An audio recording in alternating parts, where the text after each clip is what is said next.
بسم اللہ الرحمن الرحیم۔ عزیز طلبہ، آج کا جو ہمارا عنوان ہے چیپٹر نمبر 11 اسلامی جمہوریہ پاکستان کی خارجہ پالیسی کا جو کویشچن ہے آج جس کو ہم ڈسکس کرنے جا رہے ہیں وہ ہے پاک بھارت تعلقات کا جائزہ لیجیے۔ پاکستان اور بھارت کے تعلقات کے حوالے سے آج ہم بات کریں گے۔ تو عزیز طلبہ، جب ہم پاکستان اور بھارت کے تعلقات کی بات کرتے ہیں تو بھارت کا ہم ایک مختصر سا تعارف بیان کرتے ہیں کہ بھارت جو ہے وہ پاکستان کا ہمسایہ ملک ہے اور وہ پاکستان کی جغرافیائی سمت کے لحاظ سے پاکستان کے مشرق میں بھارت کا ملک واقع ہے، اور پاکستان اور بھارت کی جو مشترکہ جو حدود ہے، سرحدی حدود ہے، وہ 1650 کلومیٹر کی ہے۔ بھارت جو ہے یہ ایک ایٹمی پاور ہے اور یہ پاکستان اور بھارت دونوں جو متحدہ برصغیر تھا اس کی تقسیم کے نتیجے میں علیحدہ علیحدہ ہوئے۔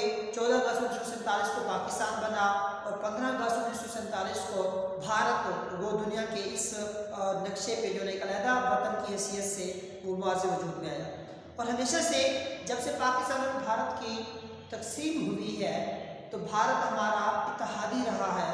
پاکستان اور بھارت کے درمیان تعلقات کوئی خوشگوار تعلقات نہیں رہے۔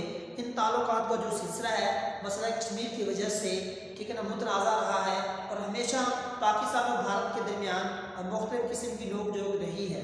عزیز طلبہ، آپ کو یاد ہوگا پاکستان اور بھارت کے درمیان اب تک 3 جنگیں ہو چکی ہیں۔ پہلی جنگ 1948 میں ہوئی، دوسری 1965 میں ہوئی، تیسری 1971 میں ہوئی، اور اس کے ساتھ ساتھ ایک اور وار کا بھی پاکستان اور بھارت کے درمیان کارگل وار کا جو 1998 اور 1999 کے درمیان ہوا، تو یہ اب تک یہ سلسلہ جاری ہے۔ اس حوالے سے پاکستان اور بھارت کے تعلقات کو جاننے سے پہلے یہ بات عیاں ہے کہ پاکستان اور بھارت کے درمیان تعلقات کوئی اچھی نوعیت کے نہیں رہے۔ تو یہ یعنی کہ بھارت جو ایک ترقی یافتہ ایک انڈسٹری اور اس کی بہت اچھے صنعتی لحاظ سے اور زرعی لحاظ سے ایک ترقی یافتہ ملک ہے۔ تو تنازع کی وجہ بنیادی وجہ جو ہے پاکستان اور بھارت کے درمیان تنازع کی بنیادی وجہ مسئلہ کشمیر ہے، یعنی کشمیر کی غیر منصفانہ تقسیم یا 11 ستمبر 1948 کو بھارتی جارحیت جو ہے ان کا کشمیریوں پر غاصبانہ قبضہ، جس کی وجہ سے پاکستان ہمیشہ اس بات کا خواہشمند رہا ہے کہ اقوام متحدہ نے جیسے اس کا ایک ادارہ ہے سلامتی کونسل، اس نے استصواب رائے کے حق میں کشمیریوں کے حق میں ایک قرارداد پیش کی تھی کہ کشمیریوں کا فیصلہ جو ہے استصواب رائے سے کیا جائے۔ تو پاکستان نے ہمیشہ کشمیری بھائیوں کی، کیونکہ مسلمان کشمیری زیادہ تعداد میں مسلمان ہیں، اس لیے ان کے حق خود ارادت کی حمایت کی۔ اس لیے تنازع کی بنیادی وجہ بھارت اور پاکستان کے تعلقات کے درمیان وہ وجہ کشمیر ہے۔ عزیز طلباء، اس کے ساتھ ساتھ سندھ طاس معاہدہ اور بھارت، دیکھیں 1960 میں پاکستان اور بھارت کے درمیان ایک معاہدہ طے پایا، سندھ طاس معاہدہ۔ اپریل 1948 میں بھارت نے جو مغربی پاکستان ہے، موجودہ پاکستان ہے، اس کی طرف آنے والے جو پانی تھا، جو دریا تھے، ان کا پانی روک لیا تھا۔ تو یہ مسئلہ پاکستان اقوام متحدہ میں پانی کا مسئلہ لے گیا کہ بھارت نے دریائے ستلج پر ڈیم بنانے کا ایک پلان بنایا ہے اور پاکستان کی طرف جو دریا بہہ رہے تھے ان کا پانی روک لیا ہے۔ تو اقوام متحدہ کا ایک ادارہ ہے عالمی بینک، اس کی مدد سے اس تنازع کو حل کرنے کی کوشش کی گئی۔ تو ان کے درمیان پاکستان اور بھارت کے درمیان جو پہلا معاہدہ جو پانی کے مسئلے پہ ہوا وہ سندھ طاس کا معاہدہ ہے، اور یہ سندھ طاس معاہدہ یعنی کہ رشین فیڈریشن روس کی حکومت کے تعاون سے 1960 میں یہ معاہدہ طے پایا۔ اس معاہدے میں یہ تھا کہ 3 دریا بھارت کے ذمہ اور 3 دریا پاکستان کو دیے گئے، جس میں چناب، جہلم اور دریائے سندھ پاکستان اس کا مکمل ہولڈ رکھے گا اور اس کا پانی بھی استعمال کرے گا، جبکہ راوی، دریائے ستلج اور دریائے بیاس یہ مکمل طور پر اختیار دے دیا گیا کہ بھارت کے پاس رہیں گے۔ اور عالمی بینک کی مدد سے، کیونکہ ایک قدرتی قانون ہے کہ دریا جس ملک کی سرزمین سے بہہ رہا ہے، کوئی ملک اس دریا کا پانی، اس کا جو قدرتی راستہ ہے وہ مکمل طور پر بند نہیں کرے گا۔ تو اس لیے ان دریاؤں کا جو راستہ جو بھارت سے پاکستان آ رہے تھے ان کا وہ راستہ برقرار رکھنے کے لیے 7 رابطہ نہریں بھی بنائی گئی۔ یہ بھی پروجیکٹ سندھ طاس معاہدے میں تھا، اور پاکستان میں تربیلا اور منگلا ڈیم کی تقسیم بھی سندھ طاس معاہدے میں تھا، اور اس طرح نہروں کے اوپر سرکاری ٹیوب ویل کا نصب کرنا یہ عالمی بینک کی مدد سے سندھ طاس معاہدہ کا یہ معاہدہ تھا جو پاکستان اور بھارت کے درمیان ہوا تھا۔ اب اس کے ساتھ ساتھ پاک بھارت جنگ 1965 میں ہوئی۔ یہ اسٹوڈنٹ پاکستان اور بھارت کے درمیان تعلقات کشیدگی اختیار کر گئے، اور ایون کہ یہ جنگ جو رہی 6 ستمبر 1965 کا 23 ستمبر 1965 یعنی کہ 17 روزہ یہ جنگ تاریخ میں یہ پاکستان اور بھارت کے درمیان ہوئی۔ اس کے ساتھ ساتھ اعلان تاشکند ہے 1966 میں۔ عزیز طلبہ، اعلان تاشکند یہ بھی روس میں روسی وزیر اعظم کوسیجن کی زیر صدارت اعلان تاشکند ہوا، جس میں پاکستان کی طرف سے صدر جنرل ایوب خان نے شمولیت اختیار کی، یعنی صدر کی حیثیت سے، اور جو ہے نا اس کے ساتھ ساتھ بھارت کی طرف سے لال بہادر شاستری، یہ بھارتی وزیر اعظم ہے، ان کے درمیان یہ اعلان تاشکند ہوا۔ اعلان تاشکند سے مراد یہ ایک ایسا معاہدہ تھا کہ دونوں ممالک، اعلان تاشکند کا جو اصل مقصد تھا کہ دونوں ممالک کے درمیان جو تعلقات ہیں، ناخوشگوار تعلقات، یہ باہمی پرامن طریقے سے طے کیے جائیں گے بجائے جنگ کرنے کے۔ تو یہ اعلان تاشکند تاریخ میں پاکستان اور بھارت کے درمیان ہوا۔ اس کے ساتھ ساتھ تاریخ کا ایک اور سنہری جو یعنی پوائنٹ اس میں ہے، جو پاکستان کے حوالے سے پاکستان کا ایک بازو پاکستان سے علیحدہ ہو گیا، سقوط ڈھاکہ یعنی بنگلہ دیش کا وجود۔ 1971 کی دوسری یہ جنگ بھی ہے 1971 کی۔ اس جنگ میں ہمارا جو ایک حصہ تھا بنگلہ دیش کا، وہ پاکستان سے علیحدہ ہو گیا۔ یہ بھی بھارت کی جارحیت کا ایک منہ بولتا ثبوت اس میں واضح ہوتا ہے۔ اس کے ساتھ ساتھ شملہ معاہدہ ہے 1972 میں پاکستان کی طرف سے ذوالفقار علی بھٹو جو کہ پاکستان کے وزیر اعظم تھے، اس کے ساتھ ساتھ جو ہے نا اندرا کی طرف سے جو اپنا یہ انڈیا کی طرف سے ایک انڈین وزیر اعظم اندرا گاندھی، ان کے درمیان ایک معاہدہ ہوا، یعنی اس 1971 کی جنگ میں بھارت نے ہمارا بہت سا جو علاقہ تھا وہ اپنے قبضہ کر لیا اور ہمارے افسر فوجیوں کو بھی قیدی بنا لیا تھا۔ تو اس معاملات کو طے کرنے کے بعد سے ایک معاہدہ ہوا تھا شملہ میں، جس کو شملہ معاہدہ تاریخ میں لکھا جاتا ہے، اس کو بند کر دیا۔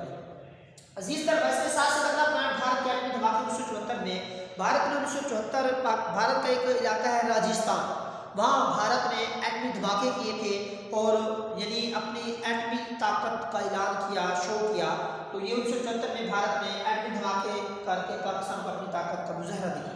اس کے ساتھ ساتھ تعاون بڑھانے کی کوششیں۔ عزیز طلبہ، تاریخ میں ایک وقت ایسا بھی ہے جب 1980 کی بات کرتے ہیں تو جنوبی ایشیا کی ایک علاقائی تنظیم ہے SAARC، یعنی 7 کنٹریز پر مشتمل یہ علاقائی تنظیم تھی، جنوبی ایشیا کی علاقائی تنظیم، براعظم ایشیا کے ممالک اس میں شامل تھے۔ تو ان میں تعاون بڑھانے کی کوششیں کی گئی پاکستان اور بھارت کے درمیان، چونکہ یہ دونوں اس خطے کے بہت بڑے ملک تصور کیے جاتے ہیں، اور اس حوالے سے ان کے درمیان خطے میں پرامن کی فضا قائم کرنے کے لیے ان کے درمیان تعلقات بڑھانے کی کوشش کی گئی تھی۔ اب اس کے ساتھ بھارت کی پاکستان کو پیشکش، پاکستان نے بھارت کو ایک پیشکش کی۔ کیا پیشکش کی؟ سپتمبر 1981 میں پاکستان اور بھارت کے درمیان جنگ نہ کرنے کا ایک معاہدہ ہوا۔ پاکستان نے بھارت کو یہ پیشکش کی کہ ہم آپس میں جنگ نہیں کریں گے، سپتمبر 1981 کی بات ہے۔ اب جوہری مراکز پر حملہ نہ کرنے کا معاہدہ۔ عزیز طلبہ، 1988 میں 7 کانفرنس کے موقع پر دونوں ممالک کے وزراء اعظم کی ملاقاتیں ہوئی، اور اس ملاقاتوں میں جوہری پروگرام پر حملہ نہ کرنے کا معاہدہ کیا گیا۔ تاہم بات کو آگے بڑھاتے ہیں، کشمیری مجاہدین کا جہاد 1999 میں کشمیری مجاہدین نے بھارت کے خلاف اعلان جہاد کا اعلان کر دیا، وہ بھی بھارت کی ہٹ دھرمی کی وجہ سے اور بھارتیوں کا کشمیریوں پر جارحانہ ظلم ستم کرنا، ٹھیک ہے نا، اسی وجہ سے۔ اب اس کے ساتھ تعلقات میں بہتری کی ایک اور تاریخ میں 1990 میں، ٹھیک ہے نا، ایک اور امید نظر آئی جب دونوں ممالک کے درمیان باہمی تجارت اور لوگوں کی آمد و رفت میں بھی اضافہ ہوا، تاہم یہ سلسلہ زیادہ عرصہ نہ چل سکا۔ پاکستان کا مطالبہ، پاکستان کا بھارت سے ہمیشہ یہ مطالبہ رہا ہے، کیونکہ 1949 میں اقوام متحدہ کا ایک ادارہ تھا سلامتی کونسل، ٹھیک ہے نا، اس نے یعنی کشمیریوں کے حق میں یہ قرارداد منظور کی کہ کشمیریوں کا جو فیصلہ ہے وہ استصواب رائے سے کیا جائے گا۔ پاکستان کا ہمیشہ بھارت کے بہار پر کشمیریوں کی حمایت کے حوالے سے یہ پاکستان کا مطالبہ رہا ہے۔ اب تاریخ نے ایک اور رخ اختیار کیا، آگرہ میں کانفرنس ہوئی، آگرہ کانفرنس 2001 میں، اور یہ وہ پہلی نوعیت کی کانفرنس ہے جو 4 جولائی سے 17 جولائی 2004 تک جاری رہی۔ اتنا عرصہ یعنی کہ اس میں پاکستان کی طرف سے پاکستانی صدر جنرل پرویز مشرف صاحب نے اور وزیر اعظم بھارت کی طرف سے ملاقاتیں ہوئی تاکہ آپس میں معاملات تعلقات کو مذاکرات کے ذریعے حل کیا جائے، تاہم اس کا کوئی خیر نتیجہ نہ ظاہر ہوا۔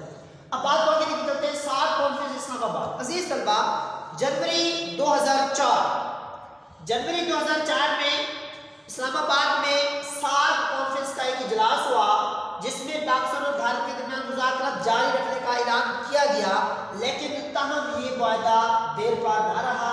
اس کے ساتھ بس سروسز کا آغاز۔ اس اسلام آباد میں 7 کانفرنس کا ایک فائدہ یہ بھی رہا کہ پاکستان اور بھارت کے درمیان امن و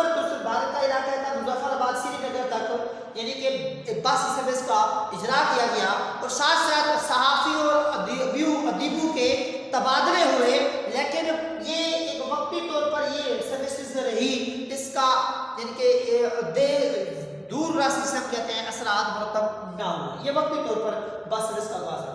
اب بات کو آگے بڑھاتے ہیں، اقوام متحدہ میں ملاقاتیں۔ ڈیئر اسٹوڈنٹ، اقوام متحدہ کی جنرل اسمبلی کا ایک منعقدہ اجلاس تھا، ٹھیک ہے نا، یہ کب کی بات ہے؟ ستمبر سن 2004 کے اقوام متحدہ کی جنرل اسمبلی کے منعقدہ اجلاس میں صدر پاکستان جنرل پرویز مشرف اور بھارتی وزیر اعظم کے درمیان ملاقاتیں ہوئیں تاکہ معاملات کو آگے مذاکرات کے ذریعے حل کرنے کی کوشش کے حوالے سے اقدامات کرنے کی کوششیں کی گئی، تاہم یہ کوشش بھی ناکام رہی۔ عزیز طلباء، اس کے ساتھ ساتھ پاکستان پیپل پارٹی کی حکومت ہے سال 2008 سے 2013 کے دوران، تو اس یعنی عرصے کے دوران پاکستانی صدر آصف علی زرداری اور وزیر اعظم یوسف رضا گیلانی نے کئی دفعہ مذاکرات کی کوشش کی، لیکن ان کے مذاکرات کوئی حتمی شکل اختیار نہ کر سکے۔ اب عزیز طلباء، ممبئی حملہ، تاریخ نے ایک اور نیا یعنی رخ اختیار کیا۔ بھارت کے ایک شہر ممبئی میں حملہ ہوا، تو اس حملے کی ٹوٹل جو ذمہ داری ہے بھارت نے پاکستان پہ ڈال دی اور الزام لگا دیا کہ ممبئی حملہ جو ہے وہ پاکستان نے کروایا۔ تو اب عزیز طلباء، بھارت کا ایک اور جسے ہم کہتے ہیں ایک اور چہرہ، یہ بغلہار ڈیم کی تعمیر، بھارت نے دریائے جہلم پر بغلہار ڈیم کی تعمیر شروع کر دی، کیونکہ آپ کو یاد ہوگا میں نے بتایا دریا جو یعنی سیتا معاہدہ تھا، اس معاہدے کی روح سے 3 دریا پاکستان کو یعنی کہ سونپے گئے، دریائے جہلم، دریائے چناب اور دریائے سندھ۔ تو دریائے جہلم پر بغلہار ڈیم کی تعمیر سے مراد بھارت نے سندھ طاس معاہدے کی کیا کی؟ خلاف ورزی کی، تو اس لیے یہ بھارت کی خلاف ورزی ایک اور ہے۔ اب اس کے ساتھ ایک اور پوائنٹ، کرکٹ ڈپلومیسی۔ تو عزیز طلباء، ورلڈ کپ کے دوران یعنی وزیر اعظم یوسف رضا گیلانی جو اور بھارتی وزیر اعظم منموہن سنگھ کی ملاقاتیں ہوئی، یہ ورلڈ کپ کا سیمی فائنل کا میچ تھا اس دوران، تاکہ معاملات کو باہمی مذاکرات کے ذریعے حل کرنے کی کوشش کی جائے، یہ اقدامات اٹھائے جائیں تاکہ یہ یعنی معاہدہ، یہ اقدامات، یہ مذاکرات کوئی حتمی شکل اختیار نہ کر سکے، یہ دیر پا نہیں تھے، یہ وقتی طور پر یعنی یہ مذاکرات رہے، لیکن اس کا کوئی خاطر خواہ عملی مظاہرہ نہ ہو سکا۔ F-16 کی آرمی کی مخالفت۔ عزیز طلباء، پاکستان نے امریکہ کے ساتھ 1992 میں F-16 طیاروں کی کھیپ جو تھی اس کے حوالے سے ایک ایگریمنٹ کیا تھا، اور وہ کھیپ یعنی F-16 طیاروں کی جو کھیپ تھی امریکہ نے 2012 تک پاکستان کو ڈیلیور کرنا تھی۔ تو اس دوران بھارت نے امریکہ کی طرف سے جو ہمیں F-16 ملنے تھے اس حوالے سے پاکستان کی شدید مخالفت کی کہ ان کو F-16 طیارے نہ سونپے جائیں۔ اس کے ساتھ ساتھ دور شروع ہوتا ہے یعنی 2013 کا، میاں محمد نواز شریف نے 2013 میں بھارت کا دورہ کیا، لیکن اس کے کوئی خاطر کا نتائج نہ میسر ہوئے۔ اس کے ساتھ ساتھ میاں نواز شریف کے دورہ حکومت میں نواز شریف اور نریندر مودی کے دوران اوفا، ایک روس میں ایک علاقہ ہے، اس میں شنگھائی تعاون کی تنظیم کے اجلاس کے موقع پر ملاقاتیں ہوئی، کچھ مذاکرات بھی ہوئے، لیکن وہ ایک وقتی طور پر مذاکرات رہے، اس کا کوئی عملی مظاہرہ دور رس یا ایک لانگ ٹرم پالیسی کی صورت میں نظر نہ آئے۔ اسی طرح اس مذاکرات میں شنگھائی تعاون کی تنظیم کے موقع پر ٹھیک ہے نا ایک اعلامیہ جاری کیا گیا کہ ان مذاکرات کو مزید بڑھانے کے لیے پھر دوبارہ ایک ملاقات ہوئی پیرس میں، کلائمیٹ چینج سمٹ یعنی ایک اجلاس موقع ہوا، اس موقع پر بھی ملاقاتیں ہوئی، ٹھیک ہے نا، لیکن اس کا کوئی یعنی مذاکرات کا ایک عندیہ پاکستان کی طرف سے بھارت کو دیا گیا، لیکن بھارت اس پہ آمادہ نہ ہوا۔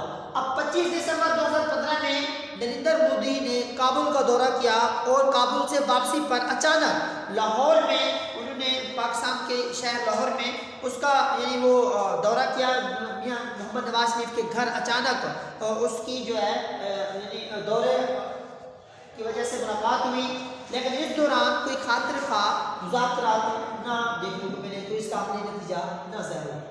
عزیز طلباء، heart of Asia conference, heart of Asia conference 8 دسمبر سن 2015 کو افغانستان کے حوالے سے اسلام آباد میں بھارتی وزیر خارجہ سشما سوراج جو کہ پاکستانی وزیر خارجہ سرتاج عزیز کی ملاقاتیں ہوئی، یعنی ان ملاقاتوں کا مقصد بھی جو ہے نا پاکستان اور بھارت کے درمیان تعلقات اور مذاکرات کو مزید فروغ دینا تھا، تاہم ان مذاکرات کا کوئی عملی مظاہرہ دور رس یا جسے ہم کہتے ہیں پرماننٹ پالیسی کی بنیاد پہ دیکھنے کو نہیں ملا۔ عزیز طلبہ، پٹھان کوٹ کا واقعہ، یہ پٹھان کوٹ کا واقعہ حال ہی کی بات ہے کہ 1 جنوری سن 2016 کو پٹھان کوٹ کا ایک واقعہ ہوا۔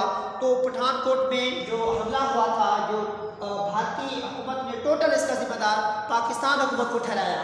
اس کے ساتھ ساتھ عزیز طلبہ، مقبوضہ کشمیر میں برہان وانی کی شہادت نے ایک نیا رخ اختیار کر لیا۔ تقریباً یہ 8 جولائی سن 2016 کی بات ہے، ٹھیک ہے نا۔ برہان وانی کی اس کے 2 ساتھیوں سمیت، ٹھیک ہے نا، بھارتی جارحیت کا یہ ایک مظاہرہ ہوا جس سے ان کی شہادت ہوئی۔ تو اس کی شہادت کے بعد بھارتیوں نے کشمیریوں پر ظلم و ستم کے انبار ڈھا دیے۔ تقریباً 120 سے زائد کشمیریوں کو شہید کیا گیا اور تقریباً 15,000 سے زائد کشمیری نوجوانوں کو زخمی کیا گیا اور شدید قسم کا زخمی کیا گیا۔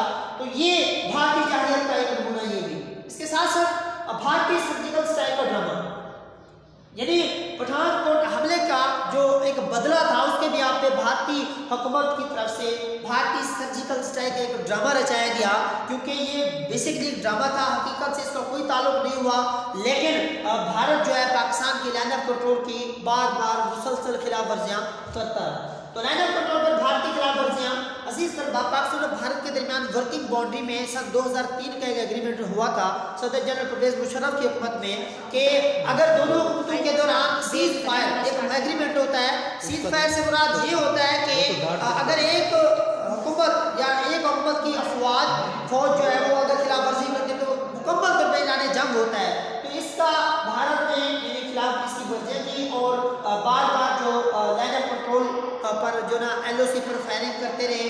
اس طرح کے مزید ہمارے پاکستانی شہریوں کو بھی انہوں نے نشانہ بنایا، جس سے کافی ہمیں جانی نقصان بھی اٹھانا پڑا۔ اب ایک اور گلبھوشن یادو کی گرفتاری، عزیز طلبہ، 3 مارچ سن 2016 کو گلبھوشن یادو جو کہ بھارتی ملٹری آفیسر ہے، ٹھیک ہے نا، اس کو بلوچستان سے، یہ بھارتی جو را ایجنسی ہے، خفیہ ایجنسی ہے، اس کا یہ اعلیٰ کار تھا، بلوچستان سے پاکستان آرمی نے اسے کیپچر کیا اور یہ گلبھوشن یادو جو ہے پاکستان میں مختلف قسم کی دہشت گردی کی مہمات میں سرگرم عمل تھا، اس کی کارروائیوں میں یہ بندہ ملوث تھا۔ تو حکومت پاکستان نے 10 اپریل سن 2016 کو گلبھوشن یادو کی ان کارروائیوں کی بدولت حکومت پاکستان کے قانون کے مطابق اسے پھانسی کی سزا دینے کا جو ہے حکم نامہ جاری کر دیا۔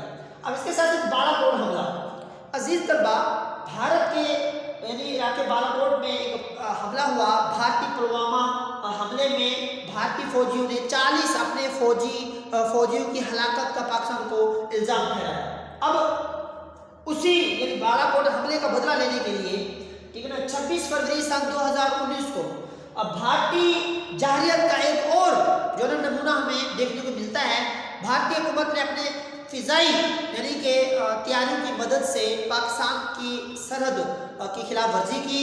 پاکستان کی خلاف یعنی سرحد کی خلاف ورزی پر بھارتی یعنی فضائی حملہ پاکستان کی سرزمین پہ کیا گیا، جس سے انہوں نے تقریباً ہمارے 300 یعنی نوجوانوں کی ہلاکت کا دعویٰ کیا، جو کہ ایک سراسر بے بنیاد تھا، اس کا حقیقت سے کوئی تعلق نہیں تھا۔ لیکن افسوس کے ساتھ اس بات کو حکومت پاکستان نے یہ تسلیم کیا کہ ہمارا ایک کوا جو ہے نا انہوں نے شہید کر دیا۔ تو اس بھارتی جارحیت کے ایک عملی نمونہ 26 فروری سن 2019 کو ان کے فضائی یعنی بالا کوٹ کے حملے کی بدلے میں فضائی حملے کی ثبوت میں یعنی کے طور پر کیا گیا۔ اب عزیز طلبہ، پاکستان نے اس کا ایک منہ توڑ جواب دیا۔ تقریباً 27 فروری سن 2019 کی بات ہے کہ پاکستانی پاک فضائیہ نے بھرپور یعنی ایک فضائی حملے کا جواب میں اسے نتیجہ یہ دکھایا کہ 2 بھارتی جو لڑاکا طیارے تھے، ٹھیک ہے نا، ان کو نیست و نابود کیا اور ان کے ایک پائلٹ کو زندہ پکڑا جس کا نام ابھینندن ہے، اور اسے اس پاکستانی حکومت نے جو ہے نا ایک جانثاری کا عملی نمونہ ثابت کیا کہ اس کو واپس بھی انڈیا کو سپرد کر دیا۔ یہ عزیز طلبہ، پاکستانیوں نے ہمیشہ، پاکستان آرمی نے، پاکستان کی حکومت نے بھارت کے ساتھ تعلقات بڑھانے میں ہمیشہ یعنی پہل کی ہے، اور اس کو بہتر اور اچھے طریقے سے ایک مہذب قوم کی طرح، ایک مہذب حکومت کی طرح ایک اچھے ہونے کا ثبوت دیا ہے۔ تاہم بھارتی جو ہے اس بات کو نہیں سمجھتے۔ پاکستان اور بھارت کے درمیان جو کشیدگی کی سب سے بڑی وجہ وہ وجہ کشمیر ہے۔ جب تک مسئلہ کشمیر حل نہیں ہوتا یہ معاملہ اس طرح جاری نہیں ہوگا۔ تو اسی طرح میں امید کرتا ہوں آپ کو یہ پوائنٹ پاکستان اور بھارت کے تعلقات کے حوالے سے سمجھ آ گیا ہوگا۔